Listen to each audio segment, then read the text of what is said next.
त्रिदलं त्रिगुणाकारं त्रिनेत्रं च त्रयायुधं त्रिजन्मपापसंहारम् एकबिल्वं शिवार्पणम्। ओम नमः शिवाय। हर हर महादेव। आप सभी को सावन के महीने की हार्दिक शुभकामनाएं। भगवान भोलेनाथ की कृपा आप सभी पर निरंतर बरसती रहे, यही भगवान भोलेनाथ से, भगवान शिव शंकर से प्रार्थना है। विद्येश्वर संहिता के आज के इस अध्याय में हम सभी लोग जानेंगे कि भगवान शिव के शिवलिंग की स्थापना कैसे करनी चाहिए और कैसे हम सभी शिवलिंग की पूजा करके शिव धाम को प्राप्त हो सकते हैं। ये सभी कुछ आज की इस कथा में हम लोगों को सुनने के लिए मिलेगा, इसलिए कथा के साथ निरंतर जुड़े रहिए। कथा बहुत अच्छी है, भगवान शिव की ये कथा बहुत ही प्यारी है। सभी लोग ध्यान पूर्वक इस कथा को सुना करिए। शिव पुराण की कथा से हम सभी लोगों को बहुत कुछ सीखने को मिलता है, इसीलिए आप सभी से विनम्र प्रार्थना है कि कथा में अंत तक जरूर जुड़े रहिए। बोलिए हर हर महादेव। ओम नमः शिवाय। आशुतोष शशांक शेखर चंद्रमौलि चिदंबरा कोटि कोटि प्रणाम शंभु कोटि नमन दिगंबरा। निर्विकार ओंकारे अविनाशी तुम्ही देवादिदेव जगत सर्जक प्रलय करता शिवम सत्यम सुंदरा। आशुतोष शशांक शेखर चंद्रमौलि चिदंबरा कोटि कोटि प्रणाम शंभु कोटि नमन दिगंबरा। ओम नमः शिवाय। हर हर महादेव। शिवलिंग की स्थापना, उसके लक्षण और पूजन की विधि का वर्णन तथा शिव पद की प्राप्ति कराने वाले सत्कर्मों का विवेचन। सूत जी से सभी ऋषियों ने पूछा कि भगवान शिवलिंग की स्थापना कैसे करनी चाहिए, उसके लक्षण क्या हैं, पूजा करने का विधि विधान क्या है, ये सभी कुछ आप विधि विधान से बताइए। तब सूत जी कहते हैं कि महर्षियों, मैं तुम लोगों के लिए इस विषय का वर्णन करता हूँ, ध्यान देकर सुनो और समझो। अनुकूल एवं शुभ समय में किसी पवित्र तीर्थ, नदी आदि के तट पर अपनी रुचि के अनुसार ऐसी जगह शिवलिंग की स्थापना करनी चाहिए जहां नित्य पूजन हो सके। पार्थिव द्रव्य से, जलमय द्रव्य से अथवा तेजस पदार्थ से अपनी रुचि के अनुसार कल्पोतक लक्षणों से युक्त शिवलिंग का निर्माण करके उसकी पूजा करने से उपासक को उस पूजा का पूरा फल प्राप्त होता है। संपूर्ण शुभ लक्षणों से युक्त शिवलिंग की यदि पूजा की जाए तो वह तत्काल पूजा का फल देने वाला होता है। यदि चल प्रतिष्ठा करनी हो तो इसके लिए छोटा सा शिवलिंग अथवा विग्रह श्रेष्ठ माना जाता है, और यदि अचल प्रतिष्ठा करनी हो तो स्थूल शिवलिंग अथवा विग्रह अच्छा माना गया है। श्री सूत जी महाराज ऋषियों से कहते हैं कि उत्तम लक्षणों से युक्त शिवलिंग की पीठ सहित स्थापना करनी चाहिए। शिवलिंग का पीठ मंडलाकार अर्थात गोल, चौकोर, त्रिकोण अथवा खाट के पाए की भांति ऊपर नीचे मोटा और बीच में पतला होना चाहिए। ऐसा लिंग पीठ महान फल देने वाला होता है। पहले मिट्टी से, प्रस्तर आदि से अथवा लोहे आदि से शिवलिंग का निर्माण करना चाहिए। जिस द्रव्य से शिवलिंग का निर्माण हो उसी से उसका पीठ भी बनाना चाहिए। यही अचल प्रतिष्ठा वाले शिवलिंग की विशेष बात है। श्री सूत जी महाराज ऋषियों से कहते हैं कि चल प्रतिष्ठा वाले शिवलिंग में भी लिंग और पीठ का एक ही उपादान होना चाहिए, किंतु वाणलिंग के लिए यह नियम नहीं है। लिंग की लंबाई निर्माणकर्ता या स्थापना करने वाले यजमान के 12 अंगुल के बराबर होनी चाहिए। ऐसे ही शिवलिंग को उत्तम कहा गया है। इससे कम लंबाई हो तो फल में कमी आ जाती है, अधिक हो तो कोई दोष की बात नहीं है। चर लिंग में भी वैसा ही नियम है। उसकी लंबाई कम से कम कर्ता के 1 अंगुल के बराबर होनी चाहिए। उससे छोटा होने पर अल्प फल मिलता है, किंतु उससे अधिक होना दोष की बात नहीं है। यजमान को चाहिए कि वह पहले शिल्प शास्त्र के अनुसार एक विमान या देवालय बनवाएं। श्री सूत जी महाराज ऋषियों से आगे कहते हैं कि यजमान को चाहिए कि वह पहले शिल्प शास्त्र के अनुसार एक विमान या देवालय बनवाएं जो देवगणों की मूर्तियों से अलंकृत हो। उसका गर्भगृह बहुत ही सुंदर, सुदृढ़ और दर्पण के समान स्वच्छ हो।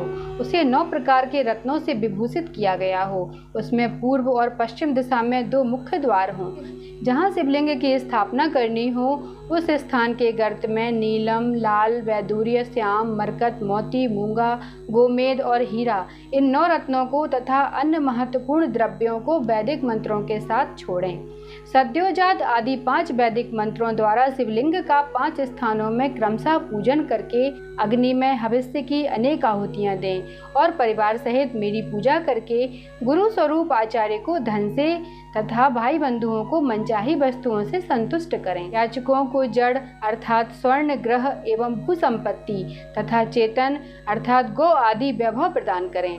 स्थावर जंगम सभी जीवों को यत्न पूर्वक संतुष्ट करके एक गड्ढे में स्वर्ण तथा 9 प्रकार के रत्न भरकर सद्यो जातादिक वैदिक मंत्रों का उच्चारण करके परम कल्याणकारी महादेव जी का ध्यान करें।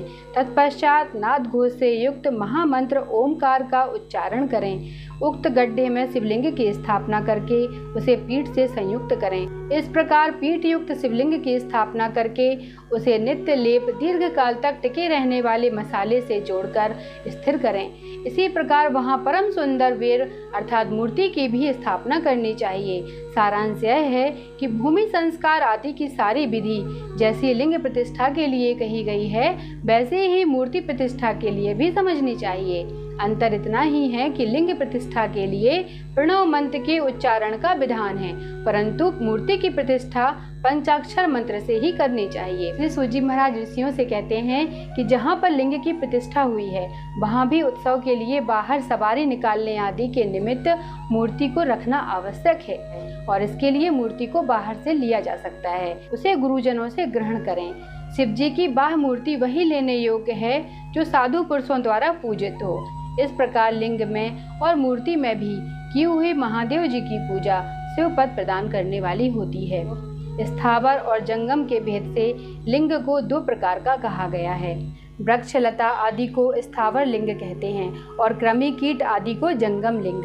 स्थावर लिंग अर्थात वृक्ष लता को जल से सींचने के द्वारा सेवा करनी चाहिए और जंगम लिंग अर्थात कृमि कीट को आहार एवं जल आदि देकर तृप्त करना उचित है।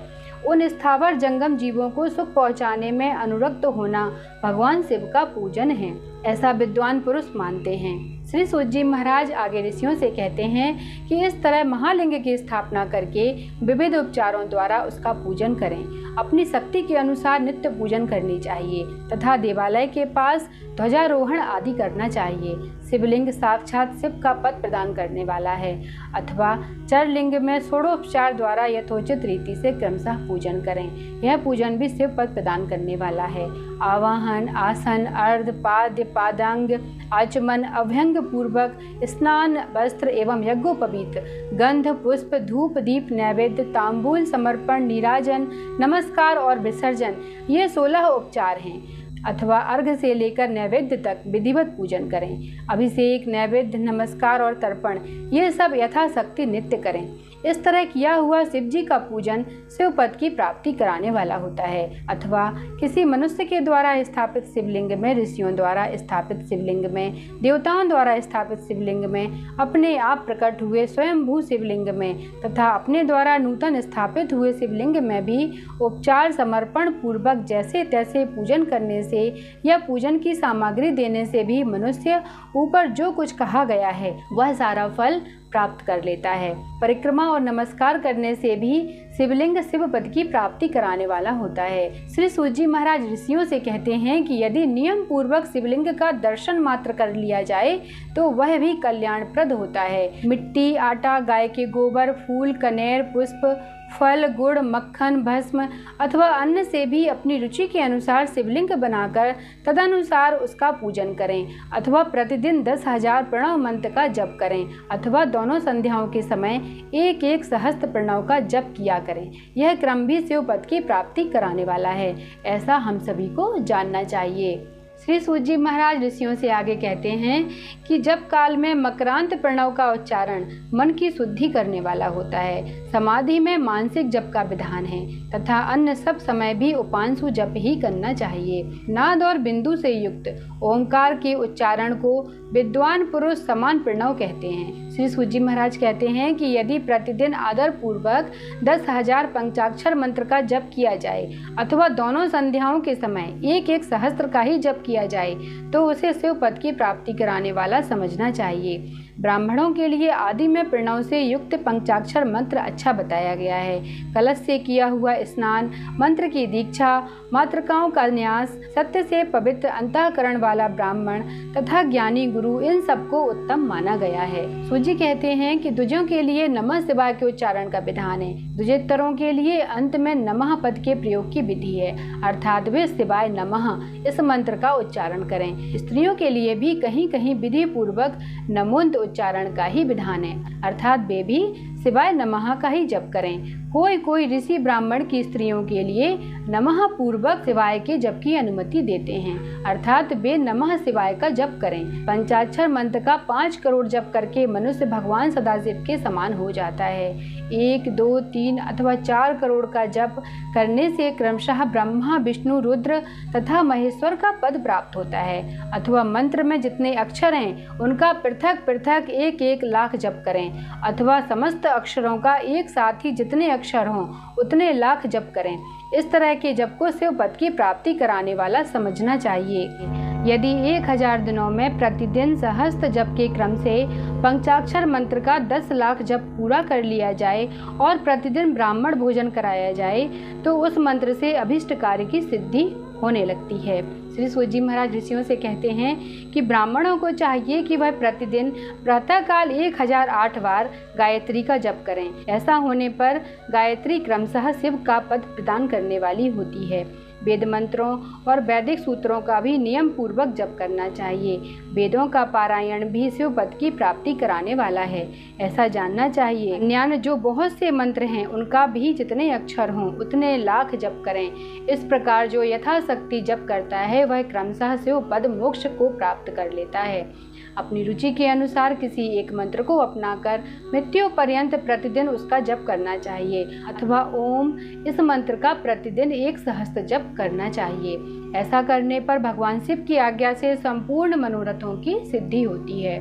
श्री सूजी महाराज ऋषियों को समझाते हुए आगे कहते हैं कि जो मनुष्य भगवान शिव के लिए फुलवाड़ी या बगीचे आदि लगाता है तथा शिव के सेवा कार्य के लिए मंदिर में झाड़ने, बुहारने आदि की व्यवस्था करता है, वह इस पुण्य कर्म को करके शिव पद प्राप्त कर लेता है।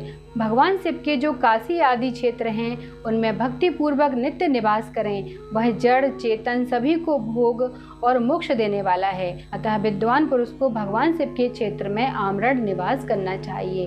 पुण्य क्षेत्र में स्थित बावड़ी, कुआं और पोखरे आदि को शिव गंगा समझना चाहिए, ऐसा भगवान शिव का वचन है। वहाँ स्नान, दान और जप करके मनुष्य भगवान शिव को प्राप्त कर लेता है। अतः मृत्यु पर्यंत शिव के क्षेत्र का आश्रय लेकर रहना चाहिए। जो शिव के क्षेत्र में अपने किसी मृत संबंधी का दाह, दशा, मासिक श्राद्ध, सापिंडीकरण अथवा वार्षिक श्राद्ध करता है, अथवा कभी भी शिव के क्षेत्र में अपने पितरों को पिंड देता है, वह तत्काल सब पापों से मुक्त हो जाता है और अंत में शिव पद पाता है। अथवा शिव के क्षेत्र में 7, 5, 3 या 1 ही रात निवास कर ले। ऐसा करने से भी क्रमशः शिव पद की प्राप्ति होती है। लोक में अपने अपने वर्ण के अनुसार सदाचार का पालन करने से भी मनुष्य शिव पद को प्राप्त कर लेता है। वर्णानुकूल आचरण से तथा भक्ति भाव से वह अपने सत्कर्म का अतिशय फल पाता है। कामना पूर्वक किए हुए अपने कर्म के अभिष्ट फल को शीघ्र ही पा लेता है। निष्काम भाव से किया हुआ सारा कर्म साक्षात शिव पद की प्राप्ति करने वाला होता है। श्री सूजी महाराज कहते हैं कि दिन के 3 विभाग होते हैं, अर्थात दिन 3 भागों में बटा हुआ होता है, प्रातः, मध्याह्न और सायंकाल। इन तीनों में क्रमशः एक एक प्रकार के कर्म का संपादन किया जाता है। प्रातः काल को शास्त्र विहित नित्य कर्म के अनुष्ठान का समय जानना चाहिए। मध्याह्न काल सकाम कर्म के लिए उपयोगी है तथा सायंकाल शांति कर्म के लिए उपयुक्त है, ऐसा सभी को जानना चाहिए। और इसी प्रकार रात्रि में भी समय का विभाजन किया गया है। रात के 4 पहर में से जो बीच के 2 पहर हैं उन्हें निशीथ काल कहा जाता है। विशेषता उसी काल में की हुई भगवान शिव की पूजा अभिष्ट फल को देने वाली होती है। ऐसा जानकर कर्म करने वाला मनुष्य यथोयुक्त फल का भागी होता है। विशेषतः कलयुग में कर्म से ही फल की सिद्धि होती है। अपने अपने अधिकार के अनुसार ऊपर कहे गए किसी भी कर्म के द्वारा शिव आराधना करने वाला पुरुष यदि सदाचारी है और पाप से डरता है तो वह उन कर्मों का पूरा फल अवश्य प्राप्त कर लेता है। आगे ऋषियों ने सूत जी से कहा कि सूत जी, पुण्य क्षेत्र कौन कौन से हैं जिनका आश्रय लेकर सभी स्त्री पुरुष शिव पद को प्राप्त कर लें, यह हमें संक्षेप में आप बताइए। आज हम ऋषियों के इसी सवाल के साथ कथा को यहीं पर विराम देते हैं। आगे की कथा हम नेक्स्ट वीडियो में सुनेंगे, जिसमें हम जानेंगे कि पुण्य क्षेत्र नदियाँ कौन कौन सी हैं, किन किन नदियों में स्नान करने से कौन कौन सा फल मिलता है। ये सभी कुछ हम विद्येश्वर संहिता के अगले अध्याय में जानेंगे। तो जुड़े रहिए कथा के साथ। ओम नमः शिवाय। हर हर महादेव।